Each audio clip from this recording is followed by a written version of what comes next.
Movie की शुरुआत में हम देखते हैं कि नर्स एक अंधेरे वाले कमरे में आती है और पास की फोटोज लेने लगती है। अचानक से उसकी आंखों में सिरिंज के साथ मार दिया जाता है और वो गिर जाती है। धीरे से दस्ताने वाला हाथ उस नर्स की आंख में ग्रीन लिक्विड डाल देता है और उसकी आंख पूरी व्हाइट हो जाती है। उसका पूरा शरीर सुन पड़ जाता है और फिर उसको खींच लिया जाता है। अब थोड़ी देर बाद डॉक्टर सेवेस्टर रोजेट को इंस्टीट्यूट के डायरेक्टर मॉरिस उसकी रिसर्च फेल होने के कारण डिस्कस करने के लिए बुलाते हैं। रोजेट बताता है कि वो उसका पूरा करने वाला है, लेकिन मॉरिस उसके फंड को काटने से पहले उसको आखिरी चेतावनी देता है। अब इस दौरान कैथी जैकवार्ड मैनस प्राइवेट रोजेट क्लिनिक में जाती है और कैसिडी से मिलती है, जो फैसिलिटी में नर्स की पोजीशन के लिए उसकी क्वालिफिकेशन चेक करती है। अब रोजेट कैथी को टेस्ट करने के लिए आता है। अब उसके जवाबों से खुश होकर रोजेट कैसिडी को कैथी को हायर करने के लिए कहता है। थोड़ी देर बाद कैथी यूनिफॉर्म पहनकर तैयार हो जाती है और पॉला विलियम्स को अपना दोस्त बनाती है, जो जगह को चेक कर रही होती है। पॉला कैथी को बताती है कि कैसिडी रोजेट की बेटी है और उसका एक हस्बैंड भी था, लेकिन वो मर गया था। अब कैथी रोजेट के बारे में पूछती है।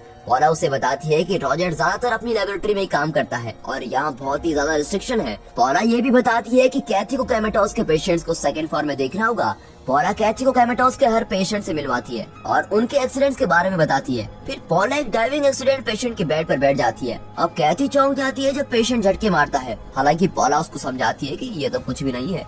अचानक से कैसिडी आती है और पॉला को बात करने के लेके जाती है। फिर कैथी खुद इधर उधर घूमने लग जाती है और देखती है कि रूम नंबर 15 में एक पेशेंट को आइसोलेट किया गया है, जिसको पॉला पैट्रिक बुलाती है। अब कैथी उसकी फिजिकल कंडीशन को देखकर हैरान हो जाती है कि ऐसा कैसे हो सकता है। फिर पॉला उसे बताती है कि ये रोजेट का स्पेशल प्रोजेक्ट है। अब जैसे ही कैथी उसको हेलो बोलने लगती है, पैट्रिक उस पर थूक देता है और कैथी विरोध करने लगती है, लेकिन पॉला के कहने पर शांत हो जाती है। अब थोड़ी देर बाद कैथी एक अनजान आदमी को हॉल में देखती है। जब वो पलटता है तो वो उसकी भारी डरावनी शक्ल को देखकर चौंक जाती है। अब पॉला कैथी से उसको इंट्रोड्यूस करवाती है और बताती है कि ये मिस्टर फ्रेजर है, जो एक एक्सप्लोजन सर्वाइवर है, जिसको रोजेट ने कोमा से बचाया था। फिर पॉला कैथी को अपने रूम में लगी घड़ियां दिखाती है। अब बहुत बाद में कैथी घर पर अपना सोशल मीडिया अकाउंट अपडेट करती है और उसको बाहर से आवाज सुनाई देती है और वो देखने लग जाती है। अब उसके फोन पर उसके एक्स ऐड की कॉल आती है, लेकिन वो काट देती है और उसका नंबर फोन से भी डिलीट कर देती है। पॉला कैथी के पास आती है और उसको ड्रिंक के लिए इनवाइट करती है। ड्रिंक करते वक्त वो दोनों अपने रिलेशनशिप के बारे में बात करती है, जिस पर कैथी बताती है कि उसका बहुत बुरा ब्रेकअप हुआ था।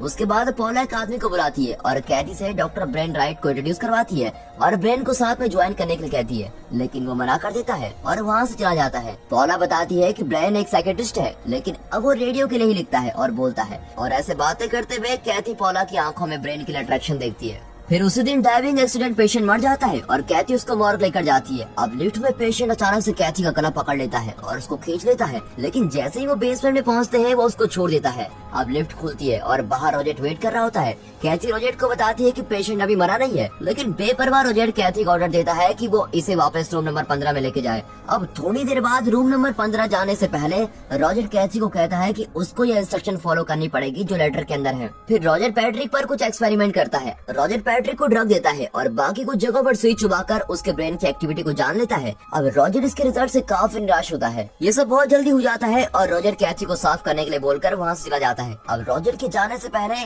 कैथी पैट्रिक से बात करने लग जाती है और कहती है, तुम एक कॉन्शियस पेशेंट हो। रोजेट ये सुन लेता है और कैथी को डांटता है। कैथी सोचती है कि कोमेटस के पेशेंट्स आसपास की चीजों से सब अनजान होते हैं। अब कुछ समय बाद कैथी पैट्रिक के रूम में आकर एक प्लांट रख देती है। पौधा काफी उलझन में होती है, लेकिन कुछ टाइम बाद वो पौधा खिलने लग जाता है। अब आखिरकार जब वो पैट्रिक की बेडशीट चेंज करते हैं तो पौला कहती है उसने ब्रेन के साथ डेट फिक्स की है। कैथी हिचकिचाती है, लेकिन पौला उसको फोर्स करती है कि उसे क्लिनिक के बाहर कुछ वक्त बिताना चाहिए। अब एड कैथी को फिर से कॉल करता है, लेकिन वो काट देती है। आगे हम देखते हैं कि पैट्रिक थूकता है और कैसिडी कैथी को पैट्रिक से बात करते देख लेती है। कैसिडी के हाथों से मेडिसिन की ट्रे गिर जाती है। अब थोड़ी देर बाद कैथी बाय चांस ब्रेन से म्यूजियम में मिलती है। वो दोनों यूं ही बात कर रहे होते हैं और ब्रेन से पैट्रिक के बारे में पूछता है। ब्रेन को पैट्रिक के बारे में पौला से पता लगा होता है। कैथी उससे बात करने में हिचकिचाती है और इसके बजाय कैथी ब्रेन से कोमेटस के पेशेंट के बारे में उसकी राय पूछती है। ब्रेन उलझन में पड़ जाता है और कहता है कि इनवॉलंटरी ट्विचेस का कोई मतलब नहीं होता। ब्रेन जब कैथी को समझा रहा होता है तो वो अननोन नंबर से आती कॉल को मिस कर देता है। अब ब्रेन कैथी को कॉफी के लिए इनवाइट करता है और कैथी के मुंह पर थूक देता है और फिर कैथी निराश होकर वहाँ से चली जाती है। और अगले दिन कैथी वार्ड से गुजर रही होती है और देखती है कि diving accident patient sitting position में है। कैथी वापस जाती है, हालांकि वहाँ कुछ गलत नहीं होता। फिर कैथी उस पेशेंट के नजदीक जाती है। इसको लगता है कि कोई पीछे से देख रहा है और कैथी से ट्रे नीचे गिर जाती है और वो पीछे पलट कर देखती है लेकिन कोई भी नहीं होता। कैथी ट्रे उठाने लगती है और उसको ट्रे में किसी का चेहरा नजर आता है। वो पीछे देखती है लेकिन फिर से पीछे कोई नहीं होता। कैथी को किसी की सांस लेने का एहसास होता है और देखती है कि फ्रेजर उसके पीछे खड़ा है और वो वापस चल जाता है। उसी रात को ब्रेन कैथी के घर उससे माफी मांगने आता है जो कुछ भी उसने किया था उसके लिए। अब कैथी उसको अंदर आने देती है और वो दोनों एक साथ डिनर करते हैं। वैसे ही एड कैथी के घर आता है और वो उससे बात करना चाहता है लेकिन कैथी मना कर देती है और एड वहाँ ब्रेन को उसके साथ देख लेता है। एड कैथी से पूछता है कि ये कहाँ रहता है और कहता है कि वो तब तक यहाँ से नहीं जाएगा जब तक सारी बातें क्लियर नहीं हो जाती। कैथी ब्रेन को भी जाने के लिए कहती है लेकिन ब्रेन अपने हाथों में वाइन के ग्लास को तोड़ देता है और उसको दबाता रहता है। कैथी फिर उसको ER लेके जाती है और जैसे ही वापस अपने कार की तरफ आती है उसे एक अजीब सा झटका लगता है। उस रात को ब्रेन कैथी के पास प्यार करने आता है। ब्रेन पैट्रिक में बदल जाता है और उसके स्किन सिकुड़ने लगती है और मम्मी हाथ में बदल जाती है। कैथी चिल्लाती है और उसको मारने लग जाती है। अब जैसे ही वो उठती है उसको पता चलता है कि ये सिर्फ एक सपना है। कैथी ब्रेन को कोहनी मारती है जो उसके साथ सोया हुआ होता है लेकिन असल में वो पैट्रिक होता है। कैथी फिर से उठती है और इस टाइम वो अपने बेड पर अकेली होती है। आगे हम देखते हैं कि क्लिनिक में रोजेट के अगला सेशन के बाद पैट्रिक कैथी पर फिर थूकता है और कैथी उसको फिर थप्पड़ मारती है लेकिन फिर पैट्रिक से माफी मांगती है। वो देखती है कि पैट्रिक हो रहा होता है। जब पैट्रिक फिर थूकता है तो कैथी को पता चलता है कि वो बात करने की कोशिश कर रहा है। कैथी पैट्रिक से कुछ सवाल पूछती है जिसका पैट्रिक सही जवाब देता है। वो उसको टेस्ट करती है कि पैट्रिक उसको फील करा पा रहा है। अब पैट्रिक हर बार सही जवाब दे रहा होता है जिससे कैथी को यकीन हो जाता है कि पैट्रिक सब चीजों से अवेयर है। आखिरकार कैथी अपने हाथ नीचे पैट्रिक की पैंट पर रखती है लेकिन कैसिडी उसको देख लेती है। कैथी उसको समझाने की कोशिश करती है लेकिन कैसिडी कैथी को बस इतना कहती है कि वो इन चीजों में दखल न दे और उसको डिसमिस कर देती है और कहती है पैट्रिक और बाकी पेशेंट्स मरे हुए ही अच्छे हैं। अचानक से रोजेट आ जाता है और कैथी को प्रूव करने के लिए कहता है लेकिन कैथी फेल हो जाती है क्योंकि पैट्रिक कोई भी रिस्पांस नहीं करता। अब उसी शाम को कैसिडी पैट्रिक को थ्रेशोल्ड में देखती है। फिर पैट्रिक की आंखों में वेन आने लगती है और दरवाजा अपने आप ही बंद हो जाता है। पैट्रिक अपनी एबिलिटीज का इस्तेमाल करता है और कैथी के सोशल मीडिया अकाउंट को स्कैन करता है लेकिन वो कैथी और एड की फोटोज पर रुक जाता है। अब अगले दिन जब रोजेट चला जाता है तो कैथी पैट्रिक से फिर बात करती है और पैट्रिक फिर रिस्पॉन्स करना शुरू कर देता है। अब कैथी कंप्यूटर में वर्ड फाइल पर कुछ लिखती है और तभी रोजेट उसको इंस्ट्रक्शन देने आता है। कैथी स्क्रीन को बंद कर देती है लेकिन जब वो उसको खोलती है तो उसमें 3 बार सीक्रेट लिखा हुआ आता है। अब कैथी हैरान रह जाती है लेकिन जैसे उसको पौरा बुलाती है सीक्रेट वर्ड गायब हो जाता है। अब आखिरकार कैथी रोजेट को पैट्रिक पर घटिया एक्सपेरिमेंट करने से रोकती है लेकिन रोजेट नहीं रुकता और पैट्रिक पर एक्सपेरिमेंट करता रहता है लेकिन उसको कोई भी रिजल्ट नहीं मिल रहे होते हैं। कैथी रोजेट से पूछ ही लेती है कि वो ये सब क्यों कर रहा है। अब गुस्से में रोजेट बोल ही देता है कि ये उसका नया प्रोजेक्ट है पैट्रिक के ब्रेन में एक नया कनेक्शन बनाने के लिए। अब शाम को कैथी एड से मिलती है और अपने रिश्ते को सुलझा लेती है।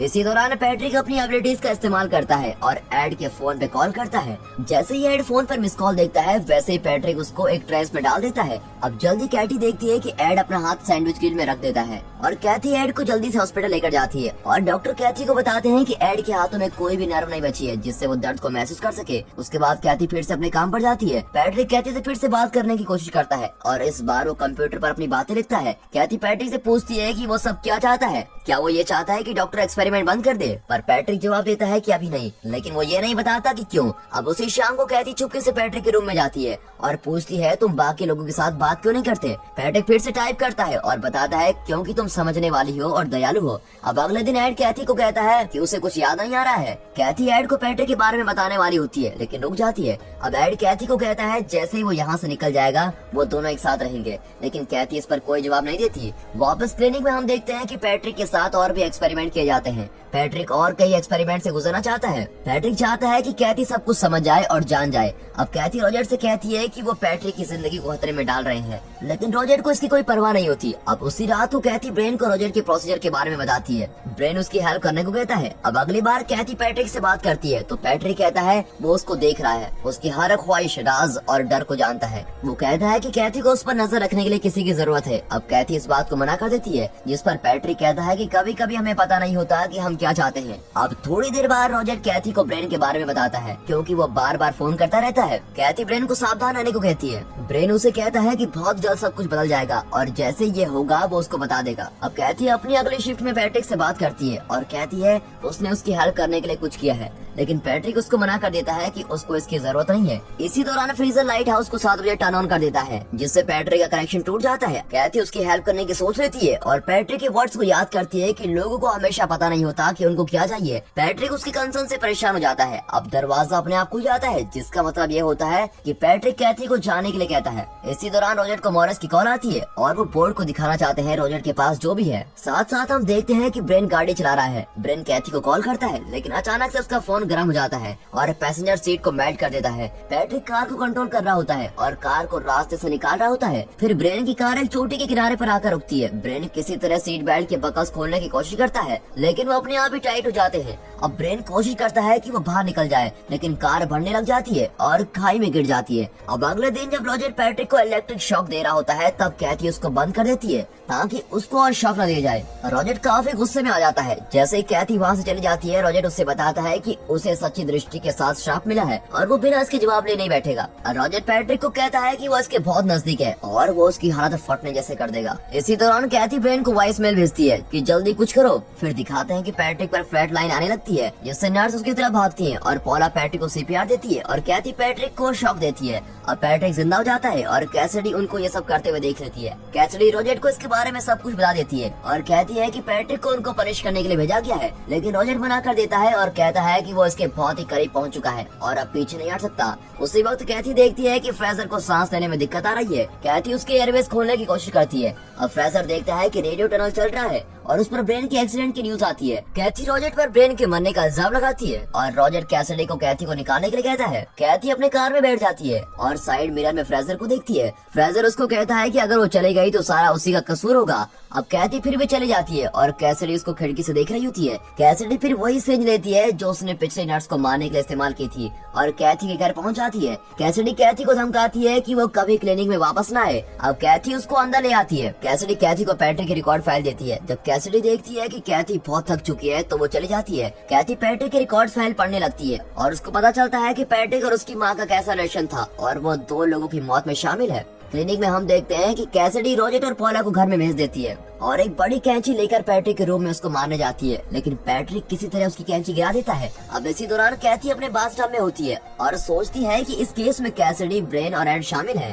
कैथी एड को कॉल करने की कोशिश करती है, लेकिन आखिर में एक वॉइस मेल में भाग जाने को कहती है। वैसे शीशे पर लिखा हुआ आता है कि तुम मेरी हो। अब कैथी चिल्लाती है और पैट्रिक को कहती है कि मैं तुम्हारी कभी नहीं हो सकती, तुम एक बीमार हो। वैसे शीशे में लिखा हुआ झट से मिट जाता है और शीशा पूरी तरह टूट जाता है और सब कुछ वॉइस मेल में रिकॉर्ड जाता है, लेकिन एड इसको बाद में सुनता है। कैथी जमीन पर खून से लथपथ पड़ी होती है और उसके चेहरे पर कांच के टुकड़े होते हैं। अब इसी दौरान कैसिडी लेबोरेटरी में जाती है और पावर को कट कर देती है, जिससे पैट्रिक को जिंदगी मिल रही थी, लेकिन पैट्रिक कैसिडी को कांच के टुकड़ों से नुकसान पहुंचा देता है। अब कैसिडी किसी तरह पावर ग्रिड तक पहुंच जाती है, लेकिन उसको बंद करने से पहले ही उसको इलेक्ट्रिक शॉक लग जाता है और वो मर जाती है। पैट्रिक को याद आता है कि कैसे उसने अपनी माँ और उसके बॉयफ्रेंड को इंटीमेट होते हुए पकड़ा था। उसकी माँ गुस्सा हो जाती है और उसको दूर भेज देती है। अब रोजर क्लिनिक में वापस आता है और कैसिडी को ढूंढना शुरू कर देता है।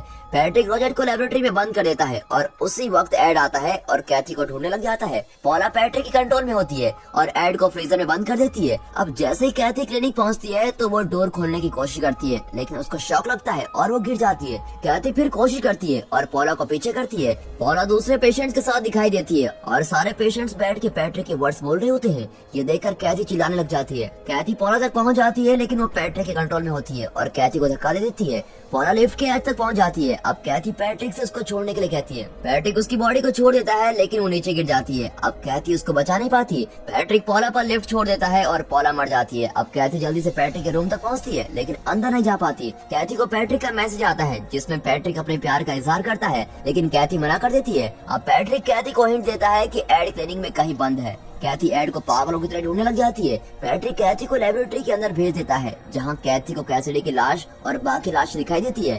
कैथी देखती है कि रोजेट वहाँ पर कुछ खा रहा है। अब रोजेट बताता है कि पैट्रिक ने उसको ये करने के लिए कहा है। पैट्रिक कैथी को और हिंट्स के साथ डराता है। अब रोजेट पैट्रिक को जहर देने की कोशिश करता है, लेकिन पैट्रिक उसको गिरा देता है। यहाँ रोजेट और कैथी इन सब से जूझ रहे होते हैं। पैट्रिक को याद आता है कि उसने अपनी माँ और उसके बॉयफ्रेंड को इलेक्ट्रिक करंट के साथ बाथटब में शॉक दिया था। अब रोजेट के कानों में ईयरफोन लग जाते हैं और वो खुद को शॉक देकर मार देता है। कैथी किसी तरह एड को फ्रीजर में ढूंढ लेती है, लेकिन वो उसको बाहर नहीं निकाल पाती। पैट्रिक एक मरी हुई नर्स की मदद से एड का गला दबाता है और कैथी ये सब अब देख रही होती है। पैट्रिक कैथी के सामने दो ऑप्शन रखता है, या वो उसको चुन ले या एड को हमेशा के लिए खो दे। अब फ्रेजर रोजेट की हेल्प करने के लिए आता है। जैसे ही फ्रेजर प्लग निकालता है अलार्म बज जाता है और वो लाइट हाउस की तरफ चला जाता है। पैट्रिक को याद आता है कि उसकी माँ इलेक्ट्रिक शॉक से बच गई थी और पैट्रिक ने अपनी माँ को बाथटब में डुबा दिया था। फिर कैथी पैट्रिक के साथ मिलने को मान जाती है ताकि वो एड को बचा सके। पैट्रिक कैथी को जहर से भरी एक सिरिंज देता है और उसको इंजेक्ट करने के लिए कहता है। कैथी क्लॉक की तरफ देखती है और 7 बजने वाले होते हैं। कैथी उससे थोड़ा टाइम मांगती है और पैट्रिक को गाइडेंस के लिए कहती है। फ्रेजर लाइट हाउस को ऑन कर देता है। अब कैथी अपना आखिरी मौका देखती है और पैट्रिक के चेस्ट में सिरिंज डाल देती है। अब सिरिंज टूट जाती है और कमरे का सारा सामान हवा में उड़ने लग जाता है। जब तक पैट्रिक गुजर नहीं जाता, कैथी पैट्रिक की पल्स चेक करती है। एड फ्रीजर से बाहर निकल आता है और ये पता चलता है कि पैट्रिक खुद को इलेक्ट्रिक शॉक दिया करता था। फिर पैट्रिक की बॉडी विंडो से बाहर चले जाती है और वो मर जाता है। कैथी एड के साथ अपना रिलेशनशिप शुरू करती है। एक दिन कैथी क्लिनिक में जाती है जहाँ वो न्यू मैट्रन है। अब कैथी नर्स को कुछ बताती है और रूम में चली जाती है जहाँ रोजेट, डेड नर्स और पैट्रिक कैमेटोस पेशेंट की जगह रखे गए हैं। कैथी उनको वही इलेक्ट्रिक शॉक देती है जो पैट्रिक को दिया जाता था और देखती है कि ये एक सपना था और यहाँ ये मूवी खत्म हो जाती है।